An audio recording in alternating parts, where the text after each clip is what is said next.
It's 2 o'clock Central European Time in Brussels. So, hello everyone. This is FECC, the European Association of Chemical Distributors.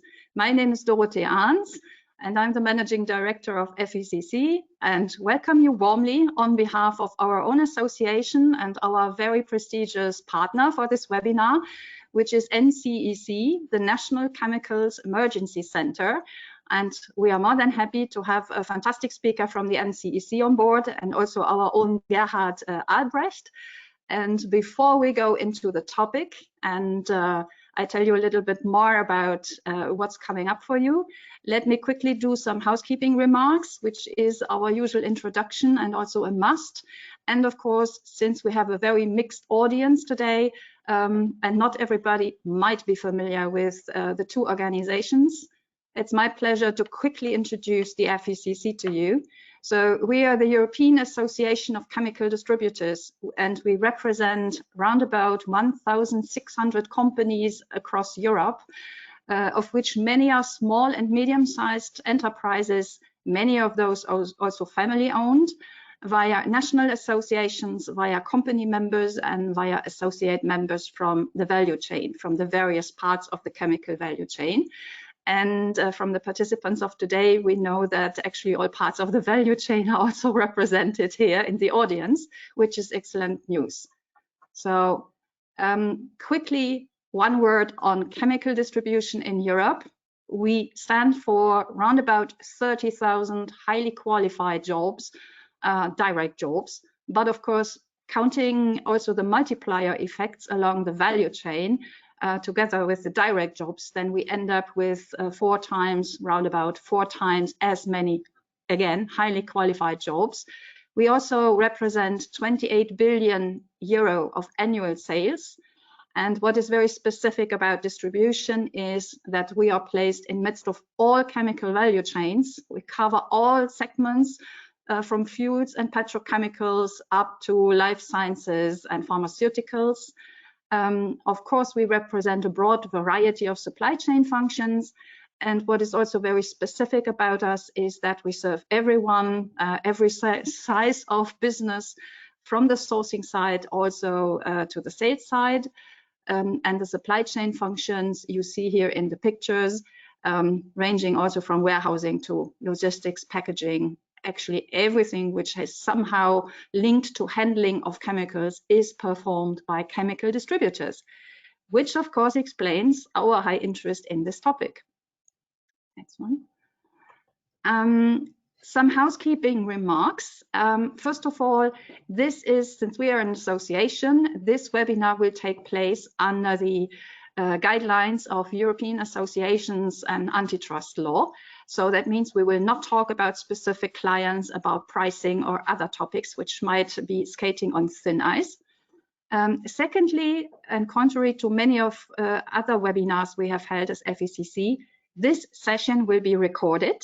So that means you will get first-hand access afterwards on the homepage of the NCEC and FECC on the broadcast. And I'm also happy that the NCEC will make the presentation available, we of course as well. And to make it as interactive as possible, you can submit your questions to us, which will be happily taken up in the Q&A button, which you will find on the right-hand side of your screen. If you click that button, then a little chat box opens up. Your questions will be anonymized, will be coming up here in Brussels. I will read them out loudly and then ask Craig, or if that's a question on the generic landscape, to Gerhard, and ask our speaker to answer them. So it's quite easy, so please make use of it. And now it's my great pleasure to welcome our two speakers of today. So our own Gerhard Albrecht and NCEC's Client Director, Craig Thompson. So welcome, gentlemen. So let me quickly, before I hand over the floor to both of you, let me quickly introduce you a bit more in detail. So first of all, I think Gerhard, actually, I don't need to introduce to the FECC community because he's a long-standing member of the Secretariat and in charge of logistics, transportation, responsible care, precursors, ESAT, SQAS, and a whole myriad of very interesting and very important topics for all kinds of value chain partners. So welcome to Gerhard. And secondly, we have Craig Thompson, who will take a big look into the topic and lead us in a sort of 40 minutes presentation through the various topics. Craig Thompson is the NCEC Sales and Client Director, responsible for all client engagements, implementation, and also the overall satisfaction. Craig manages the business development team in NCEC, ensuring the business aims and strategies are understood. He has spent the last 7 years working with organizations across the world to improve both organizational resilience and overall chemical product compliance by supporting them to implement best-in-class, robust arrangements for chemical emergency response within the supply chain. He also has a detailed understanding of regulations which relate to both emergency response and global chemical supply, including the European Poison Center requirements, one of our favorite topics as well, I may say, and those requirements which have implications from both a regulatory compliance and an emergency response perspective. So absolute brilliant know-how to tap today for all of us. So without further ado, let me give the floor to first Gerhard to set the scene very, very briefly, and then it's up to Craig to take us by the hand virtually and lead us into the topic. Many thanks. Yes, thank you, Dorothy, for your kind introduction to today's webinar. First, good afternoon, everybody. First of all, I would like to highlight that today's webinar represents a new milestone in a series of events FECC has organized together with NCEC. It started in May 2020 when we had a first webinar on emergency response, which was very well attended and triggered actually a vivid debate. Then in November 2021, I was part of a panel discussing how to support the UN Sustainable Development Goals, SDGs, with ICE Level 1 telephone emergency response best practice. That NCEC webinar covered manufacturers as well as the whole supply chain. And now we are tackling emergency response for chemical distributors 2.0, protecting people, environment, assets, and also reputation. As you might know, emergency response is an integral part of responsible care, the worldwide voluntary industry initiative which was launched in Canada in 1985 after devastating chemical incidents in Bhopal, India the year before. In this context, emergency response became one of the responsible care 8 guiding principles. Next slide, please. Elias. Yes, here you see the 8 guiding principles, among them emergency response under the figure 6. And next to this framework, it is also an important aspect of CSR, corporate social responsibility. As a matter of fact, we at FECC are monitoring this guiding principle within the FECC Chemical Distribution Committee through the annual member survey, asking, firstly, whether an emergency response system, ERS, is in place 24 hours, 365 days, and secondly, whether members have a regular review of this emergency response system. A regular review, very important.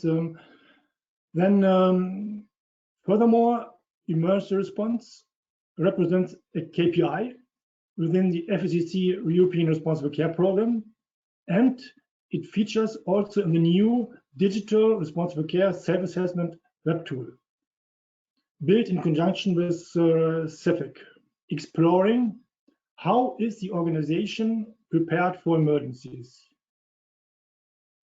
Actually, even micro businesses should have proportionate, I emphasize proportionate, plans in place for fire and evacuation. They do not need necessarily a fully dedicated emergency manager. How essential a functioning and robust emergency response system is illustrates India's chemical plant disaster 2 years ago in Andhra Pradesh. Another case of history repeating itself. Last but not least, chemical distributors find in the SQS ISAT assessment scheme a dedicated section on emergency preparedness and response. There must be a plan. Emergency preparedness must be documented, and very important, equipment and communication systems must be tested and tested over and over again. FECC's survey results show that across Europe, a vast majority of organizations has an ERS in place and reviews it regularly. Despite a positive trend over time, there is of course still room for improvement.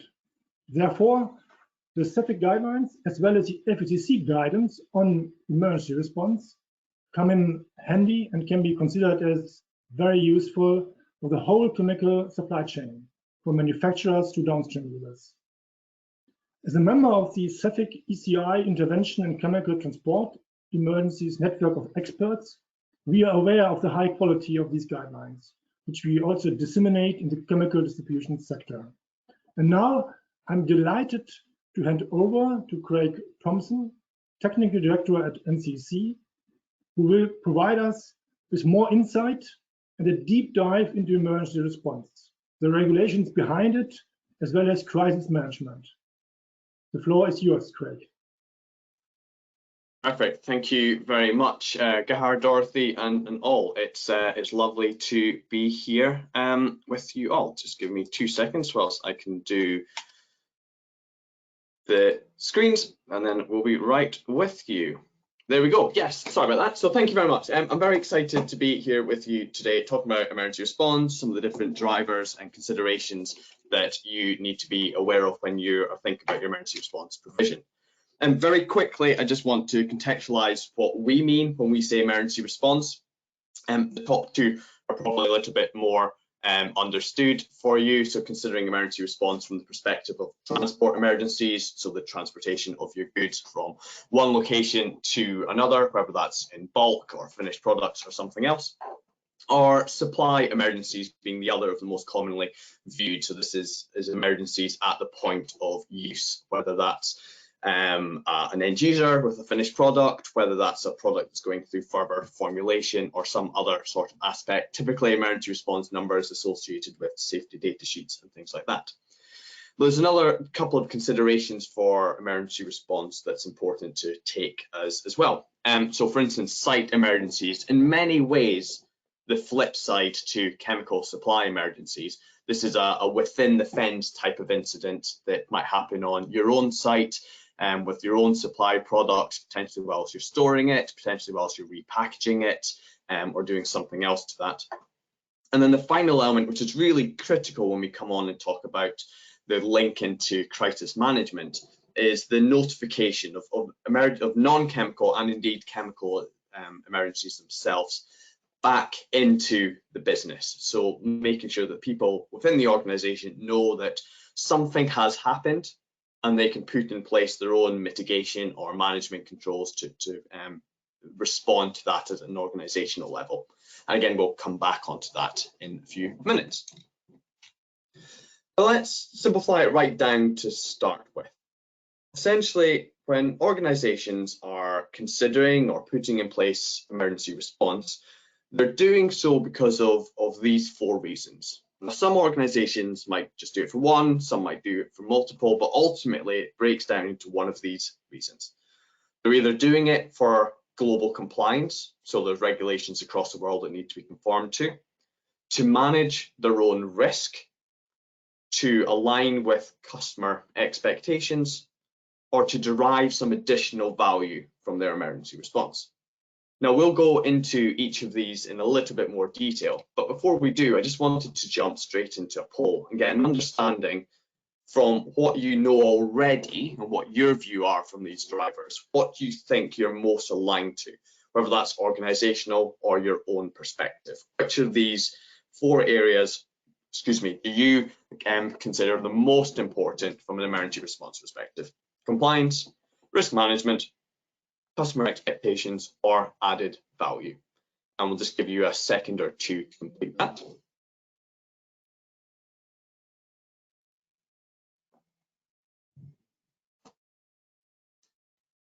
Perfect. Okay, that's great. So let's have a look and see how we got on there.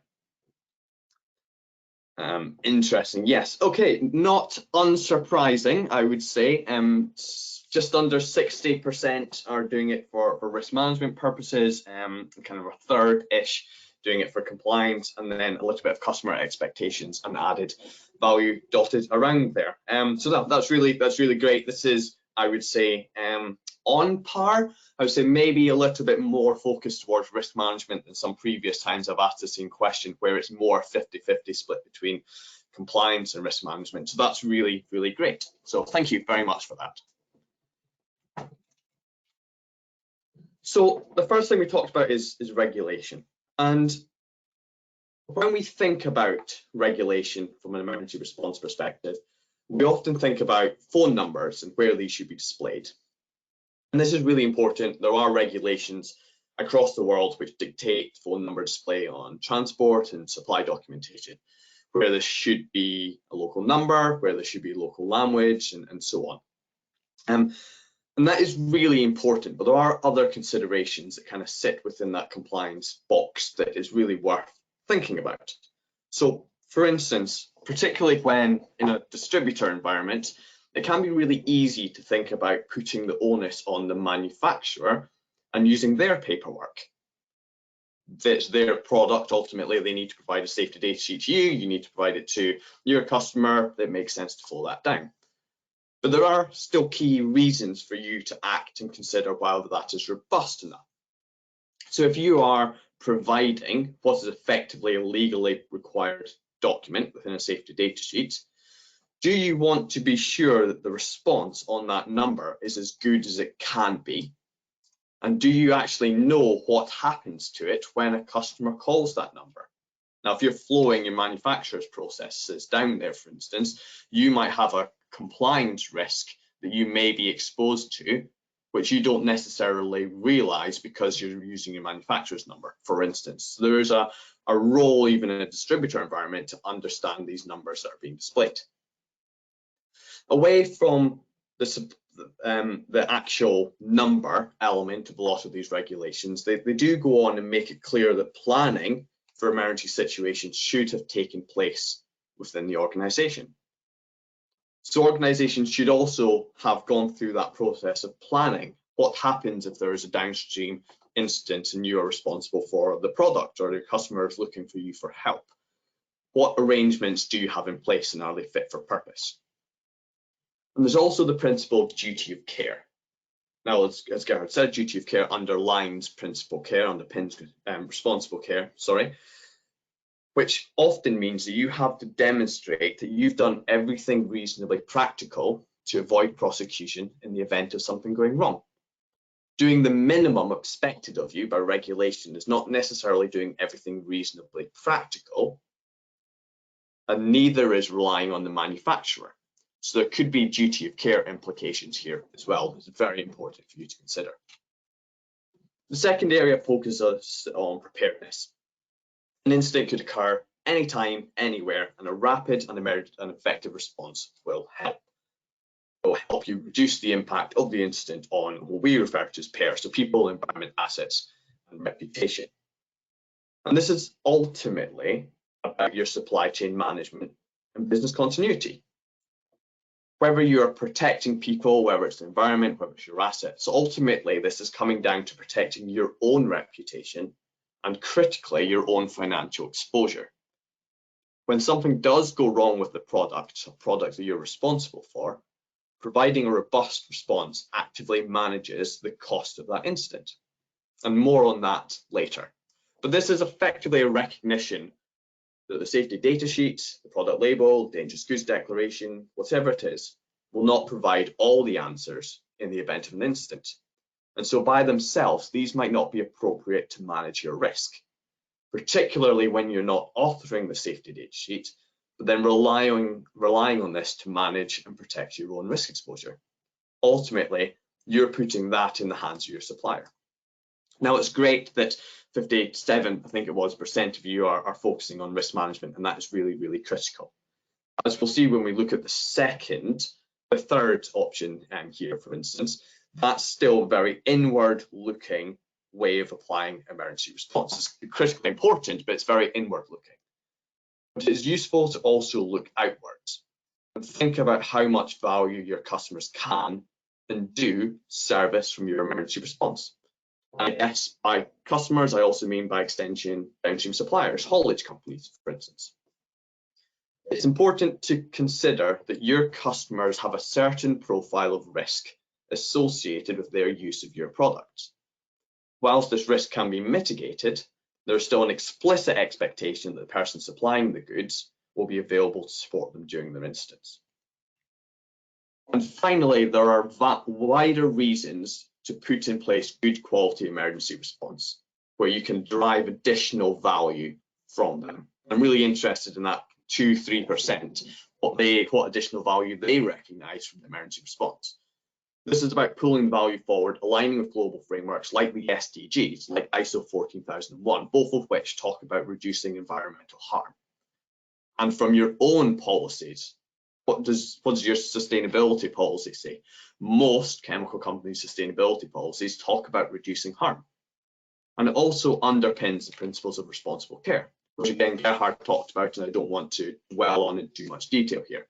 Emergency response is a core pillar of responsible care, not just on site, but also those distribution instances where the product goes into the supply chain.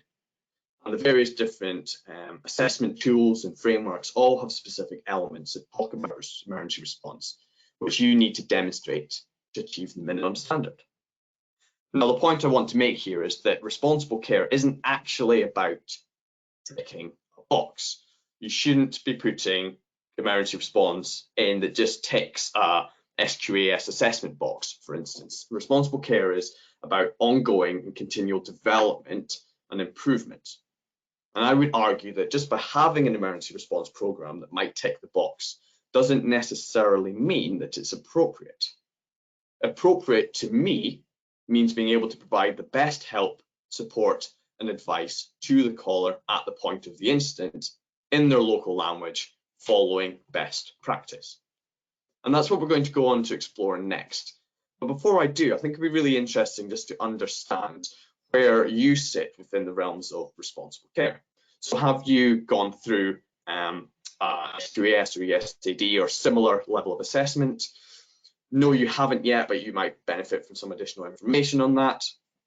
No, but your intention or your plan is to be assessed, or at the moment you don't see the value or the return on investment in a responsible care type program.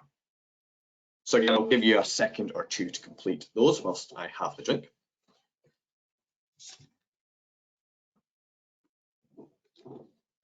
Excuse me, thank you. Yeah, so let's have a look. Who is saying what at the moment? Okay, this is interesting. So clearly a third already essentially a responsible care organisation or similar have gone through the assessments. Excellent news. I am sure that what I've just been talking about, I'm preaching to the choir. You're already in a continuous improvement loop and investigating good quality emergency response. Excellent. 38% want more information on that. Gerhard, that sounds like you might be a little bit busy following this, catching up with those people.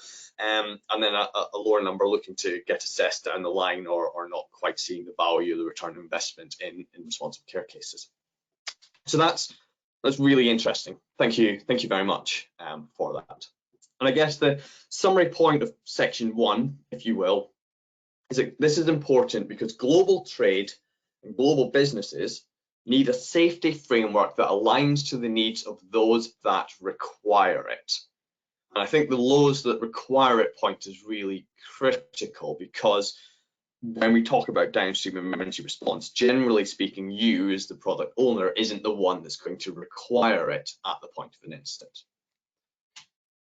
Now, let's have a look at what this means in practice. Let's take into account and determine what, if we've got an emergency response provision that needs to align with all 4 of those drivers, What must it be able to do? How must this manifest into an incident when something does occur? What are the sort of things they would need to consider and advise on? So the first step is always about access. I'm going to go through this relatively quickly. It's relatively straightforward, but it's about having that emergency response line that is available, and I guess crucially, reliably available 24/7, that aims to answer that phone as quickly as possible in a way that looks and feels local to the caller and removes barriers for access. By that, I mean it's not a mobile phone, because theoretically a mobile phone can be answered 24/7, but presumably at some point someone needs to go into the shower. It needs to be answered by whoever might call that in a language that they understand, and so they will comprehend the advice, and needs to do that globally, reliably. The emergency response service needs to have a good structure within there, and needs to be fundamentally based on a strong level of evidence in order to properly manage an incident. And the evidence comes in large part from the product. Without product information, it's very hard to provide specific advice. So understanding what are the hazards of the product is always the first step in working out what needs to be considered from an emergency response perspective. It's fairly simple to read off of the safety data sheet, but it's important that emergency response division can take that further. How the physical properties might affect the response. Are we near a change of state? Is this an isolated product, or is there potential for reaction with another material or the road surface? And then later in the incident, emergency response arrangements need to consider what happens afterwards. How do they safely deal with whatever is left over? And then the upshot is a good quality emergency response service must be able to be accessible at all times, of good quality product knowledge, but be able to apply that to the situation in front of them. So we talked about PAIR very briefly. Immediate first aid is very critical. We need to prioritize the safety of those people. But then when the people are safe, consider those around it, what cordon areas might need to be implemented. And then we are approaching the management or mitigation. What PPE do we need to use? There's a different stage of PPE that might be required to initially get control versus what might be required to actually manage it. And then understand what's a proportionate response. So applying context to chemical safety information, talking about the ability to make a sensible judgment based on all available information. And then apply all of that to give really specific tactical advice on what to actually do with the release. So generally speaking, a good quality emergency response service should be able to do all of that. And it's not just us that say this. This is the Fecc guidelines for emergency response. For those of you who don't know, it's a few years old now, and Fecc developed these level 1 guidelines for emergency response, and they, broadly speaking, cut into 2 sections. The first half is all about that access part, so reliably accessible 24 hours a day and all those things.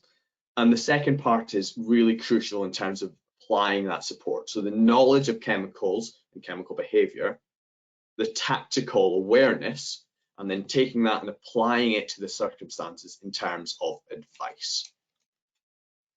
Now, fundamentally, many organizations, either manufacturers, distributors, outsourced providers, for various reasons during an incident can only provide information. Now that typically involves reading a safety data sheet and then pointing to a different source for more information, more commonly the product owner, so you in this case. However, in an incident, advice, which is a contextual application of the information based on the conditions at the scene, the capability of the caller and what support is needed, is really what's important. Ultimately, the caller isn't calling for information, they're calling for help. And that comes back to that one sentence we had a couple of slides ago about provide service to those who require it. The caller is the one that's requiring it, and generally speaking, they have an emergency situation in front of them that they need help addressing. Providing a safety data sheet is not going to be able to address that. And this falls through all types of calls, and therefore it's really crucial for organizations that want to do emergency response for more than just a compliance reason to review your emergency response arrangements and determine whether your provider does provide genuine contextual advice, or what we find is more common, they're just reading product information from a safety data sheet because they don't have the capability, the insurance, or the knowledge to do any further than that. The important thing here is ensuring that the right level of advice is provided to the caller at the right stage where it is appropriate to do so. Now, how can you do this? Well, how can you test whether your emergency response arrangements are up to scratch? In the next couple of slides, I'm just going to talk very broadly about some good practice ways of testing your emergency response provision, because otherwise, there's no real other way of knowing the actual capability emergency response arrangements have at the point of an incident, or having a level of comfort in that, I would say, without testing. Testing is a really important way of determining whether your arrangements can help you manage those risks and align with best practice. But before you embark on a test call, and I definitely say whilst testing is important, the takeaway should not be, right, as soon as we come off of here, I'm going to pick up the phone. You need to consider this very carefully. So you need to understand what you're testing. Is it the connection, language capabilities, the emergency response capabilities, or something else? And then within that, what are you measuring? So you're measuring connection times. Well, Fecc recommends this should be between 3 and 5 minutes. So is that what you're measuring? Or are you measuring the collection of relevant incident details and accuracy? Or is it timeliness to advice, or effectiveness of advice, or ensuring the advice is tailored to the incident, so proportional to the amount of product involved? Understanding what you're testing and then why. What criteria do you need to achieve for each is a really, really important step, because within there you can't design a test program. And it really is important to plan with the provider, particularly if it's an outsourced provider that you use. So at a very practical level, depending on how this is structured, there might be different numbers for you to call depending on some of those elements and how you might want to approach it. There's no point calling an English language phone number if you want to test them in French, for instance, because the flow isn't indicative of an actual caller in France. So it's important to work with your provider to plan this, noting that tests should be to an extent unplanned. An unprepared, unplanned exercise doesn't help anyone. It's not representative of how a call will be planned, so it can't be a representative test. But it is important to kind of plan or script that test as tightly as possible. It's important, particularly when you're doing a full test, that you write a scenario that closely represents the real scenario. We often recommend using a previous real incident. This helps the scenario be representative, but also helps you compare this against a real scenario. So let me give you an example. So consider this test call example. Police officer attending an incident, truck, large containers overturned, about 1,000 litres of chemicals, one container has fallen out the truck, a large quantity of substance spilled onto the road. So first thing to consider is what has happened. Consider where, when, volumes, who's involved so far, and so on. What is the context of the situation that exists? Understand that in a good level of detail.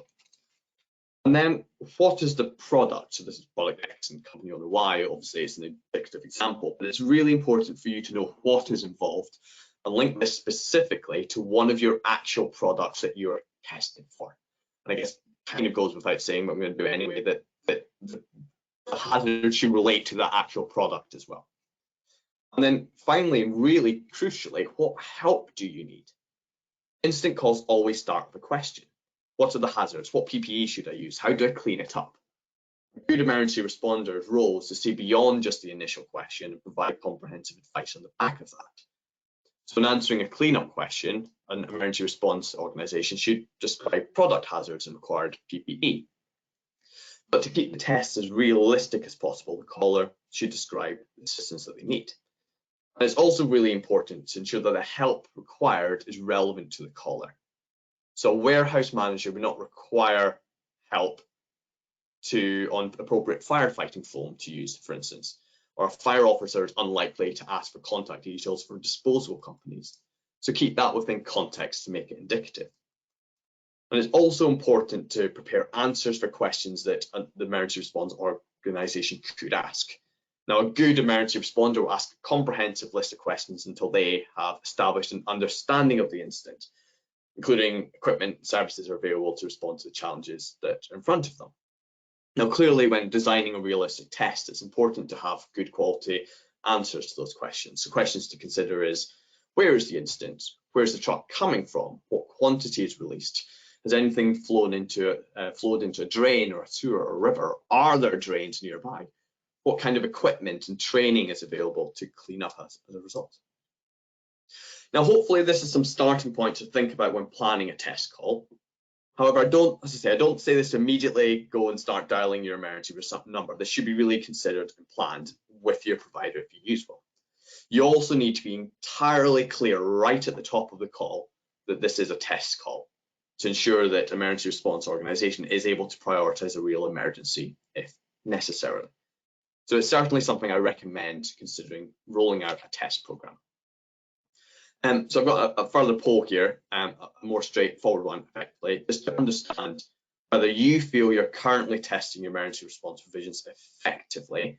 And I guess while you're answering this, consider back to what you think your drivers were from that very first poll and say, are we testing them to see if they're effective against those original drivers that I had? Because an effective emergency response against a compliance-only system will look different to one that's putting the customer at the center of the proposition, for instance. And yes, no, I would like some more information on how to do so, and we can certainly talk about that. Or you don't feel like testing your business critical emergency response program is necessary for your organization. We'll be interested in the scores on that one. So thank you very much. Let's have a look to see where you get to.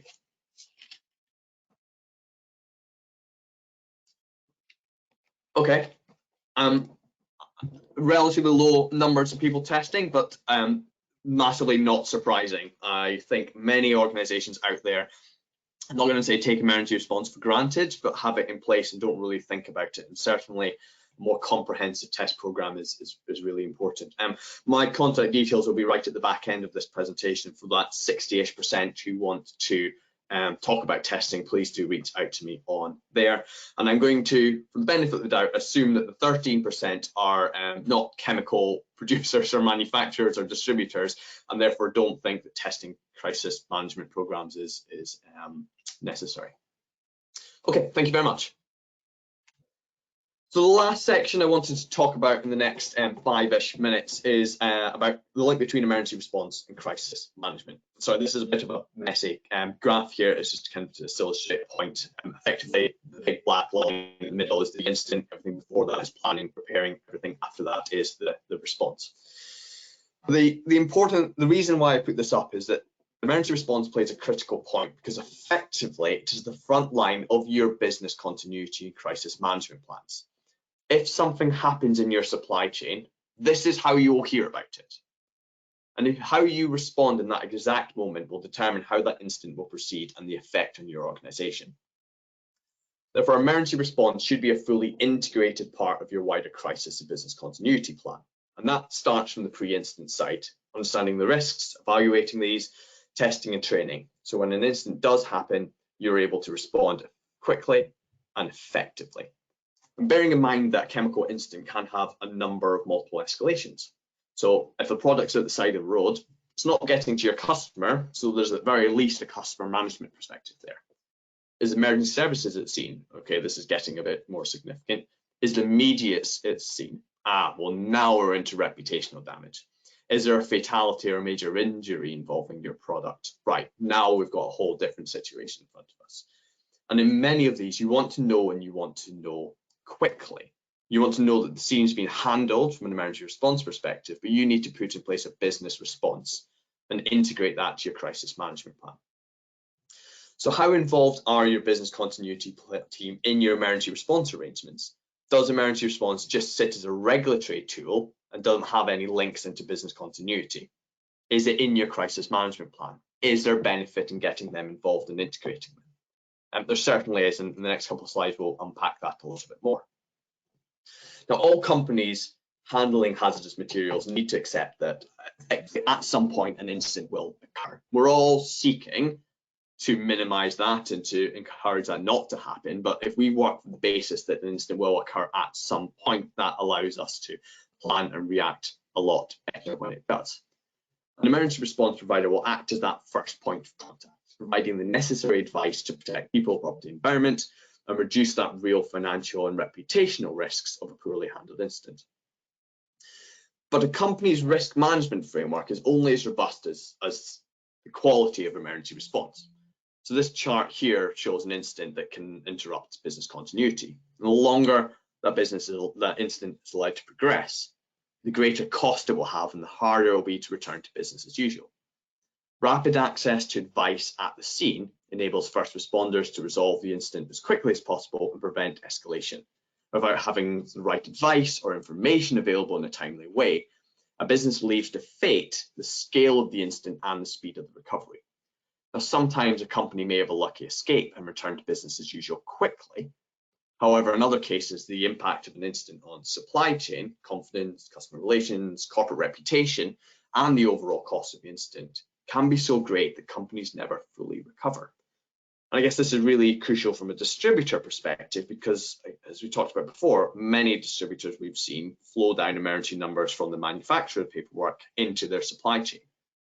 And that effectively means your supplier, the manufacturer, is potentially responsible for your response to a crisis. And that, generally speaking, doesn't mean that your response to a crisis would be particularly strong if there was an implication on you as an organization. So how do you do this? Well, like any of these sorts of decisions, it comes down to cost mitigation, return on investment in many ways. And I'm not going to dwell on this slide in too much detail, but ultimately it's about understanding and identifying what the risks are, particularly the risks in the supply chain, taking into account the scale and severity of something happening and balancing that with the likelihood. From there, it's going on and determining the impact. If something does happen, what's the broader impact to people, to the environment, to your assets, and potentially knock on reputational impact. And then quantifying the cost of each of those impacts. So if you think you have a major risk about the transportation of a particular goods, and that was released into a river, for instance, what are the potential financial costs that might occur or you might be liable for? Totaling up all of those, understanding what the mitigation is from the emergency response service will effectively give you the return on investment. Let me give you a couple of examples. And these are from real incidents that we've been involved in. So following a large spill of insecticide, the attending emergency services in this example planned to spray the spill, the insecticide, into a sewage system. And they contacted us to sense check their plan, helpfully. And as part of that, we identified that this would end up being quite a high cost process and risk causing quite a lot of environmental damage. So they did do this. The estimate was about 200 tankers would have been needed to be filled with contaminated water for proper disposal. It was about £19,000 cost. Aquatic damage could have been caused. This was a UK incident, so the potential fine there would have been around £50,000 for unsafe disposal. And then there would have been litigation fees to be incurred, and depending whether the product owner or the emergency services were responsible for paying the fine. Now, we advised them not to take this course of action and to work through a more appropriate process for cleanup that risks this contamination costs, which created the total potential saving from this incident of around about £70,000 plus the litigation fees. A larger scale incident here, this was about a major road traffic incident with acid leaking onto the motorway, significant incident, a lot of risk of harm, not least to the people at the scene and to those responders. So here our advisors helped by providing advice on people. So anybody contaminated by the acid would require immediate hospitalization and first aid support. That comes at a cost. So providing advice that prevents that contamination or and maximizes that kind of mitigation helps provide two serious incidents where people would need to go into hospital. Now, the fumes of this particular material were so very toxic. So we also advise on appropriate personal protection equipment for those responding, gas-tight suits. Without that advice, emergency responders may go in with lesser PPE and then incur the same level of health harm as those who are contaminated by the acid. reducing the risk of further escalation by talking about the explosive properties of the material, so minimizing the risk of that by reducing ignition sources, and also identifying the environmental impact of water runoff being used to douse the fumes, and advising to block drains to prevent watercourses from the water being used to run off into those drains. So by implementing good quality advice relative to the scene and to the product at hand, there was a total potential saving here of just under £1,300, £1,300,000. And including that, in helping the emergency services, we also immediately contacted the product owner in this situation, enabling them to initiate their crisis and public response plans, helping them to respond more quickly to an incident. I'm going to show you this graph now. And what's interesting about this graph is this tracks shareholder value over time at the point of an incident. There's two different types of companies, one that have a positive proactive response to crisis management, and others, the non-recoverers. So those that don't have good quality crisis management or emergency response programs generally lose value as time goes on following an incident, which is somewhat to be expected. But what's really interesting is those that have really good quality emergency response not only maintain their value, but actually can derive positive value from having that at the result of an incident. And this ties a little bit back to our added value point right from the very start, in that good quality emergency response can be a proactive, positive tool, demonstrating to customers that their safety is important, to investors who we know are now looking more at ESG matrices and policies whilst they're making investment decisions, and wider stakeholders within the organisation and externally. And therefore, there's a link to a reactive and very strong positive financial value. I want to just very quickly finish with the kind of process, if you will, that we run through when we're responding to an incident that might be worth considering or adopting, depending on how you can handle this at the moment. So the first is always the start, and that's either a direct call or through an interpreter. And the most important part about through an interpreter is that you need to make sure that that call is seamless. There's no real point having that call answered in English, then say, oh, what language are you speaking? Oh, okay, I need to work that out, and then find an interpreter. It needs to be seamless and answered initially from the language that that caller is speaking. From there, there's an identification process, both in who they are and contact numbers in case the call is disconnected, but also what the product is involved with. A review phase to understand that product in more detail, and then the asking phase. And this is critical for advice. Only by asking what the circumstances are that surround the incident, what help the caller needs and wants, can you then provide the right advice. Because advice is that interpretation of the safety data sheet information into the context of the situation at the scene. And then that wraps up by the reporting and notification phase that we've talked about, which will kickstart that organisation's crisis management programme where that needs to happen due to the severity of the scene.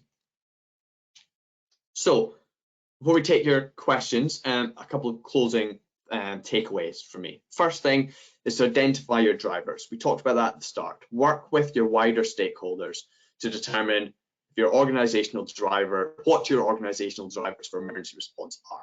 Is compliance truly really just enough? Is relying on your manufacturers enough? Does your emergency response arrangements actually manage the risks that your business face? And then align those drivers with your emergency response goals. Decide whether your emergency response provision aligns with these or if change is necessary. And to do so, test.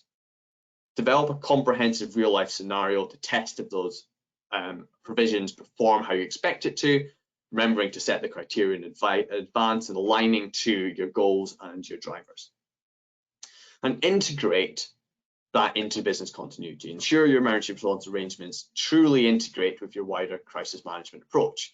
So this can truly be the front end of your emergency response, and bring those key stakeholders across the business into the discussion. And then regularly review that. Responsible care talks about ongoing performance and development and improvement. Customers change, customer expectations change, The global landscape around minimizing environmental harm is continuously changing. So what might not be a driver today might end up being a driver in 6 months' time if people are making different investment decisions, and making sure emergency response and broader business resilience align with that is really, really crucial. As I say, my contact details are here now. For those who want some more information on testing, please drop me a line on my email address. We can get some more information to you from there. And other than that, I think we can take some questions now. Dorothy, is that right? Indeed, absolutely right. So first of all, Craig, let me thank you very much for leaving space for questions and also for an excellent presentation. And indeed, questions here. So let me start with the first one. So we deal with them in the order of entry. And since we have several, Cool. can I ask for short answers, please? Because then we can squeeze in more. So first, to you, Craig. Why do you think there are so few European distributors certified by SQAS? That's possibly for both of you, by the way. So approximately only 150 ESATs out of 3,000 total SQAS. If responsible care is so important for chemical companies, why is the number so low? Are manufacturers maybe not persistent enough in their requirements to their distributors? Hey, slightly provocative and spicy. Who wants to answer? Very spicy. And you want a short answer to that one. We could be here for days, couldn't we, Gerhard? Gerhard, I'm sure you're much more involved in kind of responsible care from an end-to-end perspective, whereas I would just bring the emergency response approach. Perhaps you want to start, and I can maybe add a view at the end. Yes, thank you for the question. I'm not sure whether I've grasped the last part of the question, but generally speaking, it's true. The number of SQAS assessments is over time has declined. There are several factors, of course. It's multifactorial. There's a cost factor, of course. It's investment. It's an effort within the supply chain, and then surely manufacturers are demanding to a lesser extent this assessment, and then there are also competition systems in the market. So I mean, SQAS is fighting, and with the new questionnaires now in place, including digitalization, all kinds of features, I'm optimistic that it will come back in the market. Yes, maybe Craig, you would like to add anything? Yeah. Yeah, I guess all I would say is that, broadly speaking, it's a means to an end, and I would hope that the end is being addressed in a different way. If they're not, responsible care and SQAS and etc. are really good frameworks that help drive that continuous improvement program, but it doesn't necessarily mean that organizations not doing that aren't driving continuous improvement. And I think that's the crucial part, is the outcome that we all want is achieved, and I would hope that the rest are doing that in a different way. Okay, doke. Then thank you, and let's move over to the next question. How did the NCEC Center adjust emergency response to work under COVID restrictions? That's very interesting. Very interesting. Yes, short answers for these ones, Craig. So ultimately, we are an office-based emergency response site, and we have all of our infrastructure is in there. We have multiple failovers, rollovers, whatever you have. So it's crucial that that program works. We effectively cleared a wing, so we can deliver emergency response whilst maintaining significant social distancing, but while still benefiting from the reaction of the infrastructure within there. So generally speaking, we were office-based throughout, but we cleared an entire wing of our office down. There's a side, it's quite interesting, because one of the things that we noticed is that particularly where people are using in-house emergency response provision, that inadvertently COVID reduced their quality of emergency response. So many people lose like an office number or a mobile number that gets handed around, but you can't hand around a mobile number, there's maybe nobody in reception. And this became an inadvertent impact of COVID where people hadn't necessarily considered that. Often, without labouring the point, often because emergency response isn't seen as part of a business continuity or crisis plan, it was in many ways forgotten. Okay, very interesting. Another question for you, Craig. Do you give your emergency response team special trainings for dealing with distributors? Special training for dealing with distributors. That's an interesting question. So our emergency responders are trained to deal with every situation as it arises. So the calls aren't scripted. They're all degreed chemists, and they're all trained to apply that to any sort of emergency situation, regardless of what the use case is. They are trained in chemical supply chains as a general, so they understand the role of distributors. But I guess that my immediate reaction is that an incident that happens to be sold through a distributor is probably not that significantly different from an incident that's sold through a manufacturer. So my immediate reaction is there's probably not a big difference, but perhaps that question could be clarified and understand if there's anything behind there that we can provide more detail on. Okay, good. Let's see. In the meantime, 2 other questions on how to test the emergency response provisions you were talking about. So one blunt question, the more generic one, is how to test the emergency response provisions. What would be your instant urgent advice? I would, if it's an outsourced company, I would reach out to them first of all and say, look, my intention is to do a test. I need your advice on how to do that effectively. A good emergency response provider should be able to do that, and then follow the advice that I had in the presentation. Plan it, prepare it, and think of a real scenario where somebody would actually require help, and then apply that to the situation. There are so many examples of where somebody hasn't thought that through, called a number and had weird calls, like I was walking down the street smoking and there was a tanker nearby, so I called the emergency number. It's not indicative of any sort of real emergency, so consider that really carefully. But we can talk about that in more detail if you would like some more specific advice. Okay, then the next one is more a statement, and your thoughts on this are solicited. So the question asker is saying, I am sure you will agree with me that it is very important to have a good plan and a good emergency response team. But it is also very important to test it through simulations. In the tests is where you learn the most. What are your thoughts about this? I would entirely agree with all of that. Yes, simulate, and that's you can get quite a long way by just testing a connection or testing a multilingual response of an emergency response line.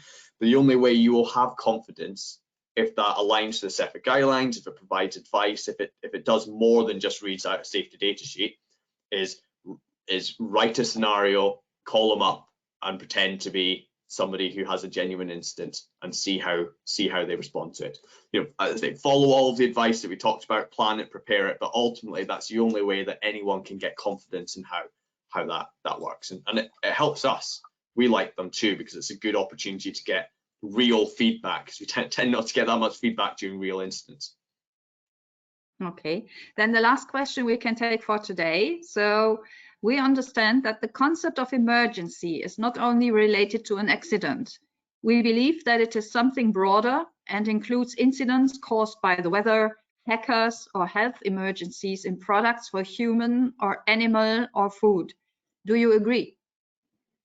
Yes, yeah, I mean, fundamentally, an emergency or in crisis is anything that impacts business continuity. So yeah, I entirely agree. All of those things can be in scope. The presentation today, clearly talking about chemical exposures, chemical releases in that advice phase.